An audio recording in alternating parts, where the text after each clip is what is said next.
अभी हम one word पढ़ेंगे जो सीजीएल 2024 में पूछा गया है। सीजीएल है ना, हाँ, सीजीएल 2024 में जो पूछा गया है उसको हम पढ़ेंगे, ठीक है। हम क्या करेंगे, इसको बेहतरीन से देखेंगे कौन सा ऑप्शन होना चाहिए कौन नहीं होना चाहिए, उसको देखेंगे। तो वन वर्ड सब्स्टिट्यूशन है और ये पूछा गया 2024 में, अबर जो कुछ दिन पहले आंसर किया है, ठीक है। देखते हैं, आगे बढ़ते हैं। पहला क्वेश्चन है, one who speaks less in form, मतलब उसको जितना बोलना चाहिए वो उतना नहीं बोल रहा है, एकदम बहुत कम बोल रहा है ना, बहुत कम। कपिल शर्मा का शो में एक छोटा सा बच्चा आया था ना, जो खाली हाँ और ना में जवाब देता, धुआं है। जैसे बोलता था, कल गए थे, नहीं, आज, हाँ, नाम क्या है, रमेश। इस तरह से ऐसे कुछ, तो मतलब बहुत कम बोलने वाला को बोलता है क्या, one who speaks less in a forum, मतलब बहुत कम बोलता है, जितना बोलना चाहिए उतना भी नहीं बोलता, बहुत कम बोलता है। इसका मतलब क्या हुआ, तो इसका मतलब गैबी तो हुआ नहीं। गैबी का मतलब होता है बातूनी। आपको चिंता करने की जरूरत नहीं है, सारा हिंदी हम लिख करके आए हैं, सारा चीज आपको मिलेगा यहाँ पर के, ऐसा नहीं कि डिक्शनरी सर्च करके देखें या क्या करें, ठीक है, आप टेंशन नहीं लीजिए। तो गैबी का मतलब होता है बातूनी। गैबी का मतलब क्या होता है, बातूनी। हम ये भी सीखेंगे ऑप्शन छांट कैसे सकते थे अगर नहीं पता हो आंसर। तो गैबी का मतलब बातूनी होता है, और रेटिसेंट का मतलब होता है अल्पभाषी।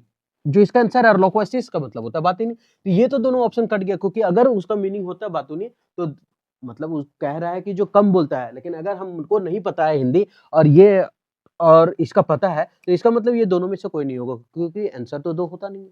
तो काट देते हैं। अब बता इसेंट्रिक, और सेंटर का मतलब होता है, सेंट्रिक लिखा हुआ है मतलब जिसका दिमाग सेंटर में नहीं है। नहीं बोलता है साला तोर दिमाग सेंटर में न खाओ, इधर उधर घूम रहा है, मतलब दिमाग पागल है उसका, है ना। तो इसेंट्रिक मतलब सन की मिजाज वाला आदमी, है ना, पटपटा के कुछ काम कर रहा है ना। तो ये होगा नहीं। गैबी का मतलब होता है बातूनी, ये भी नहीं होगा। हम येलो कलर लिए थे, तो कैसा कलर चल रहा है, लाल येलो चल रहा है, थोड़ा कलर ब्लाइंडनेस है, नहीं पहचान पा रहे हैं, येलो है।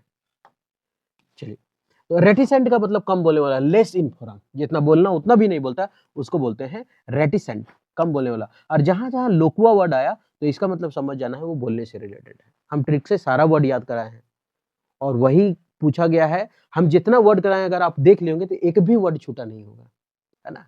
खुद हम भी नहीं छोड़े, और थोड़ा हम भी नहीं छोड़े, और सबसे पहला बात कि हम थोड़ा क्या बोल रहे थे अभी, हम भूल गए, छोड़।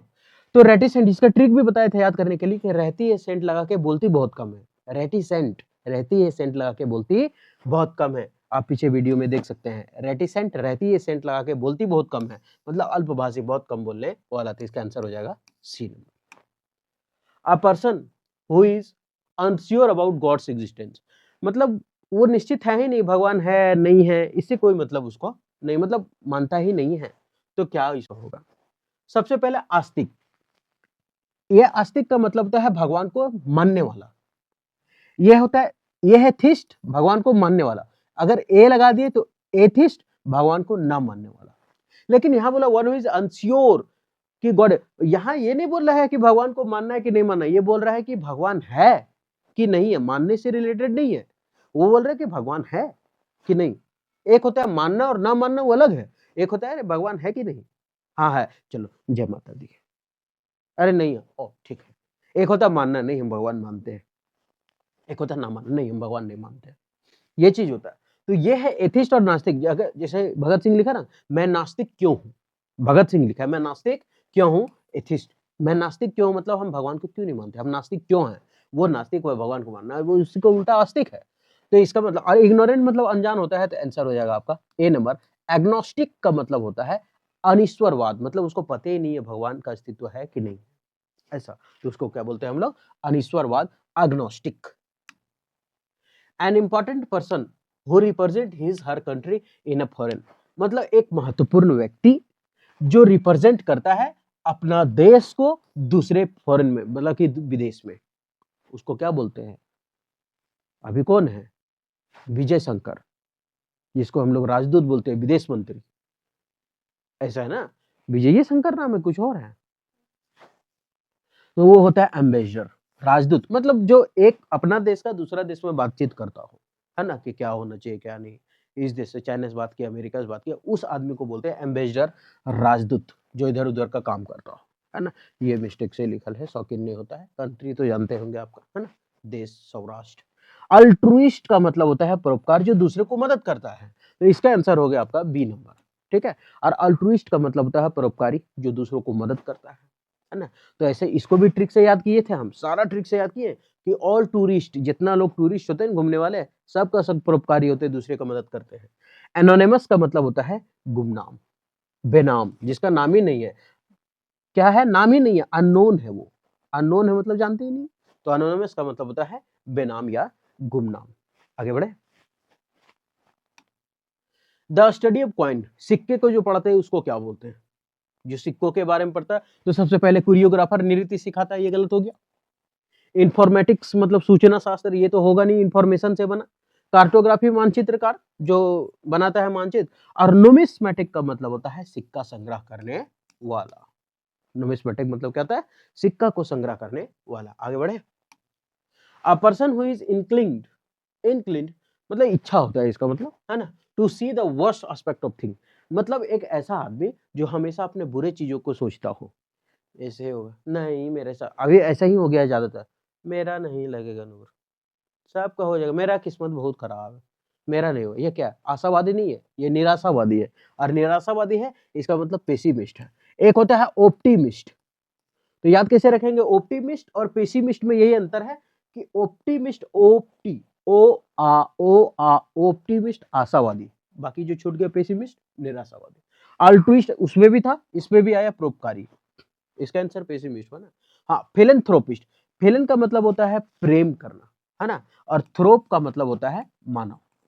थ्रोप का मतलब क्या होता है? मानव। और ये स्पाइल का मतलब होता है लव, प्रेम, है ना। तो जो मानव से प्रेम करे मानव प्रेम ही हो गया। और ऑप्टिमिस्ट का मतलब आशावादी। अच्छा, यहाँ तो लिखा वो ऑप्टिमिस्ट ना, ये जस्ट अपोजिट है एक दूसरे का, है ना। ओ से आशावादी और बाकी जो छूट गया निराशावादी। तो इसका आंसर क्या हो गया हमारा? A number. ठीक, आगे बढ़। A person who deceive other pretending to be someone else, मतलब किसी चीज को प्रिटेंड का मतलब होता है दिखावा करके किसी को धोखा देना। प्रिटेंड मतलब दिखावा करना होता है। तो किसी को दिखावा करके हम किसी को अगर धोखा दे रहे तो उसको क्या बोलते हैं? सबसे पहले रिकॉग्नाइज का मतलब होता है परिचित कराना, यहाँ लिखा है अनरिकॉग्नाइजेबल, जिसको हम परिचित नहीं है जिससे। ये क्या हो रहा है? हाँ। इम्पोस्टर का मतलब बहरूपिया, ढोंगी जिसको बोलते हैं। नहीं, ये ट्रिक से याद कराए, सारा का सारा पढ़ाया हुआ है, ज्यादा नहीं पढ़ाए हैं, लेकिन जो भी पढ़ाए उसी से पूछा गया है, ठीक है। नहीं बोलता इम्पोस्टर, तो पोस्टर में क्या करता है? सब बहरूपीय लोग को दिखाया जाता है ना। दुकान चलेगा नहीं, दुकान में सब देखो, दुकान में एकदम 20 रुपए का चड्डी का दाम है 120 रुपया, लेकिन दुकान का नाम है सस्ता कपड़ा मकान, सस्ता कपड़ा बाजार। और मौजा का दाम 20 रुपया लगा 120 है, तो इसलिए सस्ता कपड़ा बाजार नाम है। इसका मतलब क्या? पोस्टर में बहरूपिया ही तो बन रहा है वो। तो बहरूपिया मतलब क्या? इम्पोस्टर मतलब ढोंगी, बहरूपिया जिसको बोलते हैं, ठीक है, ढोंगिया बहरूपिया। और एसेस का मतलब होता है पहुंच, तो इनएसेसिबल, जहां पहुंचा ना जा सके। और फ्रॉड का मतलब तो धोखेबाज, तो आप जानते हैं। इसका आंसर ठीक नहीं किया था, ढोंगी बहरूपिया, सॉरी 29 का सही, बी नंबर। आगे बढ़े। The workers receive a sum for the services they rendered, मतलब बोल रहा है कि एक वर्कर है जो काम कर रहा है, और काम करने के दौरान क्या कर रहा है कि उसको कुछ जिसे पैसा मिल जाता है, उसको क्या बोलते हैं अंग्रेजी में?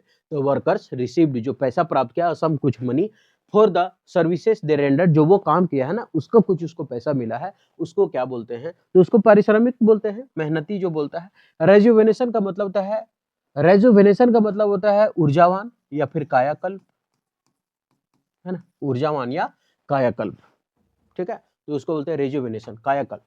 रिक्रूटमेंट का मतलब होता है भर्ती कराना। नहीं, महात्मा गांधी को रिक्रूटमेंट सर्जन कहा गया था, क्यों? क्योंकि भारतीयों को भेज दे रहा था युद्ध में उधर, किसी किसी की तरफ से। इतिहास होता है ना, ज्यादा इतिहास ठीक जानते नहीं है। रिम्यूनरेशन का मतलब, हाँ, रिम्यूनरेशन। और एक है, क्या लिखा हुआ है ये, रिमेम्बरेंस, रिमेम्बरेंस, स्मरण करना। रिमेम्बरेंस, इसका स्पेलिंग थोड़ा सा देख लेना, रिमेम्बरेंस, थोड़ा सा स्पेलिंग चेक करो इसका। यम होगा यहाँ पे, हमको ऐसा लगा। रिमेम्बर होता है, रिमेम्बरेंस मतलब स्मरण करना, ठीक है, यम कर लीजिएगा। रिम्यूनरेशन मतलब पारिश्रमिक, ये भी ट्रिक से है। कैसे याद रखते हैं? रेमू रामू, रेमू रामू नरेशन, नरेशन जो चैप्टर है ना, नरेशन वो, तो रामू नरेशन चैप्टर बनाया था और उसके लिए उसको पैसा दिया कि 100 रुपया लो और नरेशन को क्वेश्चन थोड़ा बना दो। तो रामू नरेशन का चैप्टर बनाया और उसके लिए वो पारिश्रमिकी लिया, यानी पैसे लिए, काम के बदले धन लिया, रेम्यूनरेशन। आगे बढ़े। A thing fit to eat, ऐसा चीज जो खाने में एकदम सफल हो, खाने के लिए हो, सफल क्या हो, मतलब खाने के लिए उपयोगी हो, उसको क्या बोलते हैं? उसको क्या बोलते हैं? अनप्लेटेबल। अनप्लेटेबल मतलब कड़ा, है ना? वो तो है ही नहीं, आरी मिलेगा क्या काटने के लिए? तो ये नहीं होगा। हाँ, अच्छा ऐसे याद रखते हैं, ईट खाना, ईटेबल खाने लायक, ईडिबल खाने लायक, और यही पोर्टेबल रहा तो पीने लायक। ऐसे याद रखते हैं इसको, एक होता है ईट, एक होता है पोट।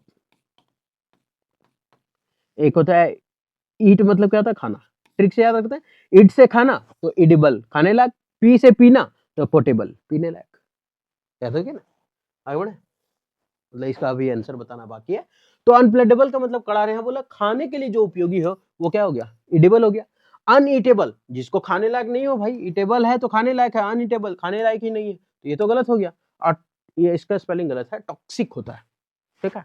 ये टॉक्सिक कर लीजिएगा आप, है ना? टॉक्सिक का मतलब होता है जहरीला, है ना? TOX आई से टॉक्सिक। टॉक्सिक का मतलब क्या था? जहरीला। आगे, माय फादर ऑलवेज टेल्स, हमारे पिताजी हमेशा कहते हैं, amusing and true stories. Amusing मतलब एक आकर्षक और सच्ची कहानी बताते हैं, from his childhood at bed times, मतलब सोने के समय अपने जो बचपन का कहानी था हमेशा वो सुनाते हैं मेरे सोने के समय, है ना? सोने का समय होता है ना, उस टाइम बच्चा कहानी वहानी सुन के सो जाता है, वही है। तो उसको क्या बोलते हैं? उसको क्या बोलते हैं? यहाँ सबका मतलब होता है कहानी, नीति कथा, लेकिन सबका मीनिंग में थोड़ा थोड़ा बदलाव है, थोड़ा थोड़ा बदलाव है। क्या बदलाव है इसमें देखते हैं। ये जो फेबल है ये है कल्पित कहानी, मतलब कल्पना भरा कहानी। जैसे एक मुर्गा को हाथी से लड़ा दिए थे, जिसमें मुर्गा ने चोंच मारा और हाथी पलट गया, और उसको सदर अस्पताल में जाकर के भर्ती कर दिए। उसके बाद मुर्गा जो है एकदम ठाट से घूम रहा था, लास्ट में 10 गो हाथी आए उसको मुर्गा को मारने के लिए। मुर्गा फिर से भिड़ा, एक्शन उक्शन कराटे उराटे मार के फिर से 2 गो मरा दिया, लास्ट में मुर्गा भी घायल हुआ। ये क्या है? कल्पित कहानी है। तो ये कल्पित कहानी नहीं है, वहां बोल रहा है कि ट्रू स्टोरीज है, तो ये तो फेबल हो नहीं सकता। फेबल का मतलब झूठी कहानी, है ना? जो बना बनाया हो और कुछ नहीं। उसके बाद है सोनेट। सोनेट का मतलब होता है ऐसा कहानी जो 14 लाइन की हो, ऐसा कहानी जो 14 लाइन हो उसमें, तभी ये सोनेट। 12th क्लास में पढ़ रहे थे उस टाइम था उसमें सोनेट। सोनेट मतलब 14 लाइन की कहानी को सोनेट कहते हैं। ऑलगोरिक का मतलब होता है रूपक, नीति कथा। जिसे आप 10th क्लास में पढ़े होंगे कि मारियान और जर्मेनिया किसके रूप, नारी रूपक थे, है ना? एक बलूत का पत्ता हाथ में लिया हुआ था, जो शांति का प्रतीक था, है ना? ओलिव ब्रांच जिसको बोलते थे। तो वो नीति कथा हो गया, तो वो अलग हो गया। और अनेक ये हो गया। और एनेक्डोट का मतलब होता है छोटी सी कहानी जो आप बता रहे हैं, ठीक है? तो ये तो झूठी कहानी नहीं है भाई, ट्रू कहानी लिखा हुआ है। सोनेट 14 लाइन का, इसके बारे में कोई जिक्र ही नहीं है। और गोरी कोई नीति कथा का बात नहीं है कि ऐसा है, जर्मेनिया है ना, या फिर कोई महिला के बारे में बताया है कि वो ऐसा है। नीति कथा तो कुछ है नहीं, तो बचा एनेक्डोट। और एनेक्डोट का मतलब होता है छोटी सी कहानी। तो ये भी ट्रिक से याद कराए हैं। अनेक्डोट होते हुए भी अपना कहानी सुनाया बचपन का, अनेक्डोट होते हुए भी वो कहानी सुनाया। आगे, humour that describes the weakness of the other person is itself a crime among pit groups. मतलब बोल रहा है कि एक ऐसा आदमी जो बताता है किसी के कमजोरियों को, और एक पर्सन को, क्राइम जो हुआ है उसको, और एक पीर ग्रुप, सॉरी, ये पीट ना होकर के पीर होगा। पीर ग्रुप का मतलब ऐसे लोगों का ग्रुप जिसका सबका इंटेंशन, इरादा जो है वो एक ही है, सब हम उम्र का है, इसको उसको बोलते हैं पीर ग्रुप। क्या बोलते हैं उसको? पीर ग्रुप। पीर ग्रुप का मतलब नहीं, सबका इंटेंशन एक है, किसी को छेड़ना, मजाक उड़ाना, है ना? सिगरेट पीना, दारू पीना, या फिर सब एक ही साइज का होना, एक ही उम्र का होना, एक ही हाइट का, ये सब जो होता है ना, ये सब जो है, उसको बोलते हैं पीर ग्रुप। और पीर ग्रुप क्या कर रहा है? तो उसका कमजोरियों का क्या कर रहा है, मतलब एक तरह से बोलो डिस्क्राइब करके उसको बता रहा है कि क्या होना चाहिए, मतलब ताना मार के एक तरह से हाथ व्यंग कर रहा है ना? तो देखते हैं। जोक मजाक, हाँ, मजाक तो कर रहा है, लेकिन ये अलग तरीका का मजाक है। क्या मजाक है? Humour that describes the weakness of the other person, मतलब एक ऐसा मजाक जो दूसरे की कमजोरियों के बारे में बता करके हंस रहा है सब, उसको बोलते हैं। अभी इसको मतलब याद नहीं, इसको समझते कैसे है देखते हैं। जैसे मान लेते हैं कि कोई इनकम टैक्स इंस्पेक्टर है, छोड़ देते हैं, उसका नहीं लेते एग्जाम्पल, हम ऐसा एग्जाम्पल लेते हैं, है ना, कि कोई मान लेते हैं कि बहुत बड़ा गाड़ी फॉर्च्यूनर लेके आया, ठीक, उसके पास पैसा था, कोई छोटा सा एक अपना नैनो 1 लाख रुपए का लेके आया, उसका भी शौक है भाई, वो भी नैनो बीज है ना, उसके लिए फॉर्च्यूनर से कम नहीं है। अब वो जो फॉर्च्यूनर है वो ताना मार रहा है उसको, अच्छा तो तुम भी फॉर्च्यूनर खड़ा करिए दिया मेरा देख देख के, मतलब ताना ही तो है, ये ताना मारना, उसके कमजोरियों को ताना मारना, उसको बोलते हैं, ये क्या बोलते हैं, ये सटायर जिसको बोलते हैं, है ना, सार्कास्टिक जिसको बोलते हैं, व्यंग्यात्मक सटायर, है ना, तो उसको बोलते हैं हास्य व्यंग्य करना, ताना मार के मजाक करना, टॉन्ट कसना, ये सब होता है। तो आकर्ष मतलब श्राप तो दे नहीं रहा है, अटायर मतलब होता है पोशाक, कोई कपड़ा जो पहना हुआ है, ये भी नहीं होगा। अजोक मजाक हो सकता था, मार सकते थे, लेकिन वो केवल मजाक जो ठेस ना पहुंचे अंदर दिल को, कलेजा भोल्टी ये सब, लेकिन वो तो ठेस पहुंचाने के लिए मजाक उड़ाया, ताना मार के किया गया। One who eats the flash on his own species, जो अपने ही जाति का जो मांस खा जाते हैं उसको क्या बोला जाता है ना, तो one who eats the flash of his own species, अपने प्रजाति का, उसको बोलते हैं क्या, कैनिबल। मतलब हम मनुष्य हैं और मनुष्य का ही मांस खाना पसंद करेंगे तो हो गया कैनिबल, मनुष्य का मांस खाने वाला। मैमल मतलब स्तनधारी, ये नहीं होगा।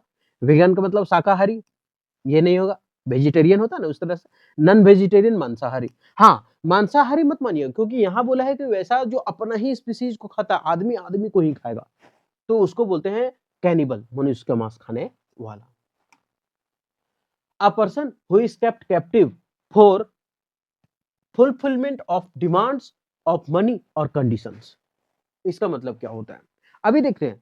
हम जैसे कि कोई आदमी को पकड़े, यहाँ इसका कहने का मतलब यही है कि एक आदमी है जो क्या किया है कि अपना कोई चालाकी से एक फुलफिलमेंट, अपना डिमांड रखा है और उससे पैसे और शर्त की मांग कर रहा है कि ऐसा शर्त है ये करो, या फिर हमको इतना पैसा दो तो हम इस आदमी को क्या करेंगे, छोड़ देंगे, कोई शर्त पर रखा है, उसको क्या बोलते हैं। नहीं, जैसे किसी के घर में अगर पैसा कौड़ी घट जाता है तो अपने ये जेवर उवर लेकर के बंधक धर देता है कि काम करो कि ये लो और हमारा जो इच्छा है वो पूरा कर दो, यानी कि हमको 10,000 का जरूरत है, हमारा गहना जेवर जो है उसको ले लो और 10,000 दो, जिस दिन पैसा आएगा उस दिन देकर हम उसको ले लेंगे, ठीक है। तो उसको क्या बोलते हैं, इंट्रोवर्ट, कम बोलने वाला, ही तो गलत हो गया भाई। हर्मिट एकांतवादी, हर्मिट ऑफ शिमला किसको कहते हैं, ए ओ ह्यूम को। हर्मिट ऑफ शिमला, शिमला का एकांत मतलब शांतिवादी, उसको होगा नहीं। होस्टेज मतलब बंधक, हम लोग बंधक ही तो धर देते हैं ना जब जरूरत होता है। और हेरेटिक मतलब धर्म विरोधी, यहाँ धर्म से रिलेटेड कोई चीज है क्या, नहीं, तो ये खत्म, आगे बढ़े। A person who perform magic to entertain people, हाँ, जो एक ऐसा आदमी जो एंटरटेन करता है लोगों को, उसको क्या बोलते हैं।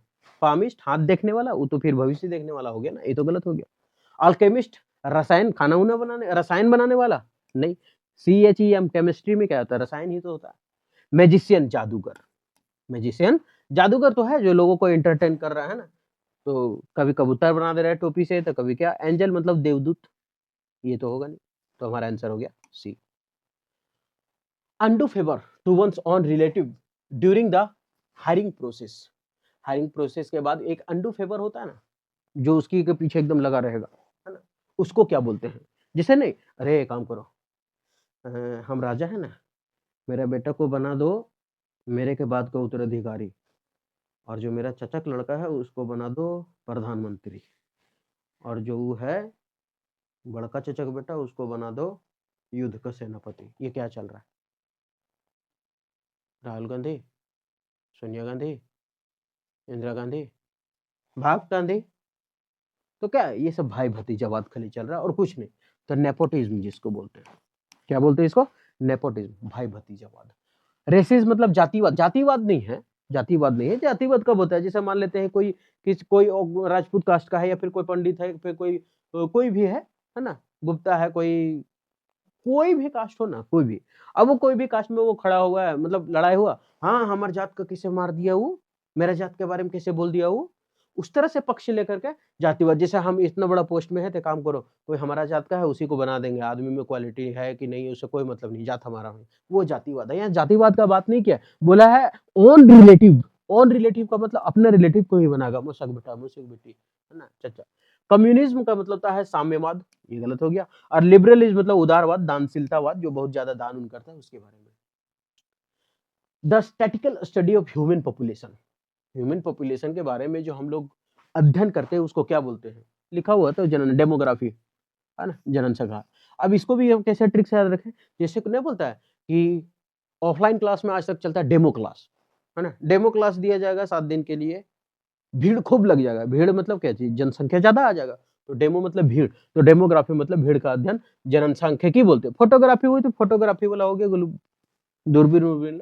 और पैलेलियोग्राफी मतलब शिलालेख अध्ययन, अशोक का शिलालेख को पढ़ना उसको बोलते हैं पैलेलियोग्राफी। अशोक का शिलालेख, किसी का भी शिलालेख में जो चट्टान में जो लिखा रहता है उसको पढ़ने वालों को बोलते हैं शिलालेख।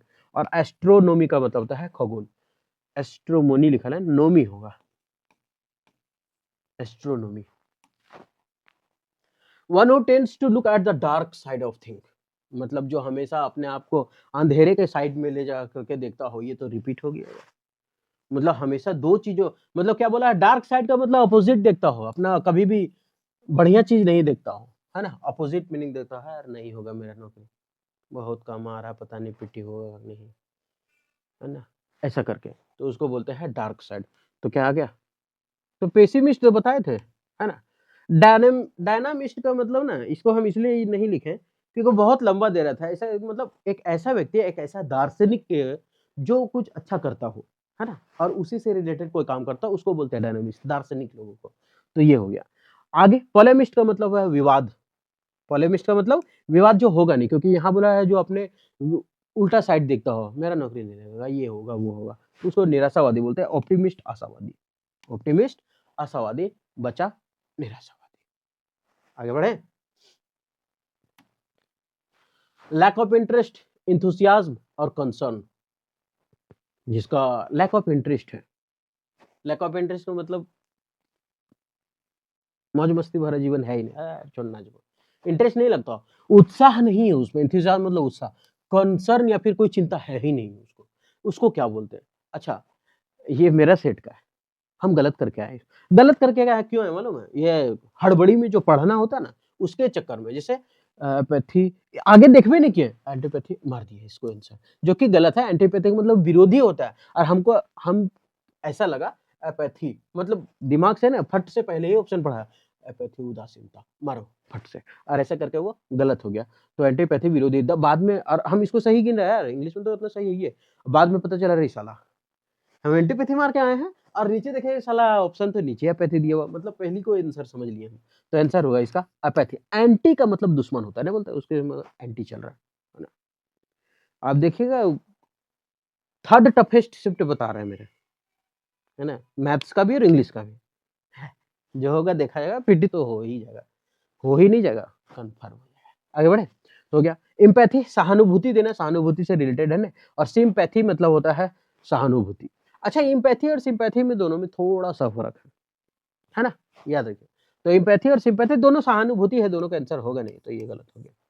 बहुत मतलब 90% मिल जाता है सहानुभूति, एम्पैथी सिंपैथी। आगे बढ़े। अरे खत्म हो गया, ठीक है। तो उम्मीद करते हैं कि ये ठीक से याद हो रहा होगा, अच्छे से याद हो रहा होगा। अगर अच्छा लगा तो आप हमारे साथ कंटिन्यू बने रहें। फिर मिलते हैं नेक्स्ट वीडियो में।